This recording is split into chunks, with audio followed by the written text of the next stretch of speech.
The Haunting of Ravenwood High. Nestled on the outskirts of the small town of Maplewood, Ravenwood High School was an imposing structure with its towering Gothic architecture and dark, ivy-covered walls. The school had been around for over a century, and with its age came a slew of ghost stories and eerie tales passed down from one generation to the next. Among these tales, one story stood out: the haunting of Room 213. It was the fall of 1985 when the first incident in Room 213 occurred.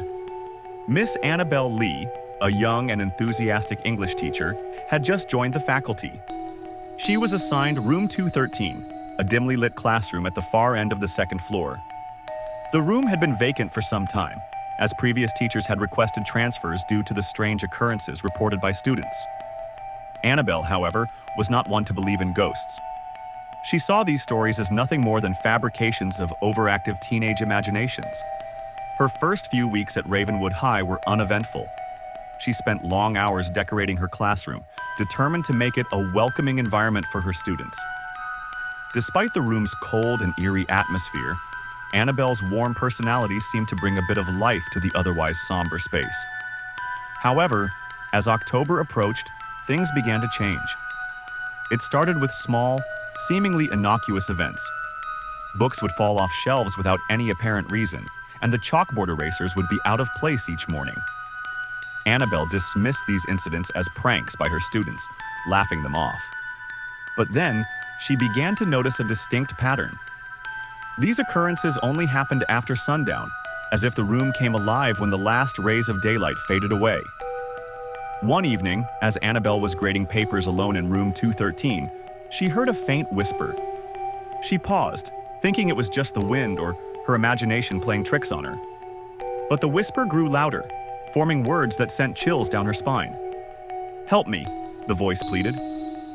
Annabelle's heart raced, but she mustered the courage to respond. "Who's there?" she called out, her voice trembling. There was no answer, just the oppressive silence that seemed to swallow her words. Over the next few days, the whispers became more frequent and clearer. Annabelle couldn't ignore them any longer. She confided in her colleague, Mr. Thompson, the history teacher. He was an older man, well-respected, and known for his extensive knowledge of Ravenwood's history. Mr. Thompson listened intently, his expression growing more serious with each detail Annabelle shared. "There's something you should know," he began. "Room 213 has a dark history. Back in 1945, a young girl named Emily Carter attended Ravenwood High. She was a bright student, but terribly shy and often bullied by her peers. One day, she vanished without a trace. Some say she ran away, unable to cope with the torment. Others believe something more sinister happened." Annabelle was stunned. She had heard rumors about the school's haunted past, but never gave them much thought. "Do you think the whispers are connected to her?" she asked. Mr. Thompson nodded solemnly. "It's possible. The timing and the plea for help. It all points to Emily. Perhaps her spirit is still trapped here, unable to move on." Determined to uncover the truth, Annabelle and Mr. Thompson began investigating Emily's disappearance. They scoured old yearbooks, newspaper archives, and interviewed former students and teachers. What they discovered was a tale of neglect and cruelty.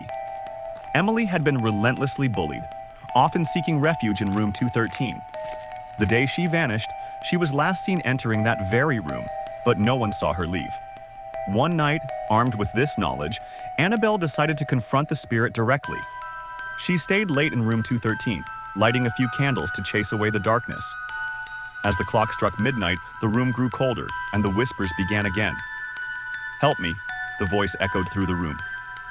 "Emily," Annabelle called out, her voice steady despite the fear gnawing at her. "I know what happened to you. I'm here to help. Please tell me what you need." The air grew heavy, and for a moment, Annabelle thought she saw a faint outline of a young girl standing near the chalkboard. "They hurt me," the voice whimpered. "They wouldn't let me go." Annabelle's heart ached for the girl. "Who hurt you, Emily?" she asked gently. The whispers grew frantic. "The boys. They locked me in here. I couldn't get out." Suddenly, a chilling realization washed over Annabelle. Emily hadn't run away. She had been trapped in Room 213, and no one had found her in time. The bullies had unknowingly caused her death. Determined to set Emily's spirit free, Annabelle decided to perform a cleansing ritual she had read about. She hoped it would bring peace to the restless spirit. With the help of Mr. Thompson, Annabelle gathered the necessary items: white candles, sage, and a bowl of salt. They stood in room 213, reciting the cleansing incantations. As the final words left their lips, a gust of wind blew through the room, extinguishing the candles. The oppressive cold lifted, replaced by a warmth that filled the space. For a moment there was silence. Then a soft, ethereal voice whispered, "Thank you." Annabelle and Mr. Thompson exchanged relieved glances, knowing that Emily had finally found peace. In the years that followed, room 213 was no longer a place of fear. Annabelle continued teaching in that room, and students often remarked on how warm and inviting it felt.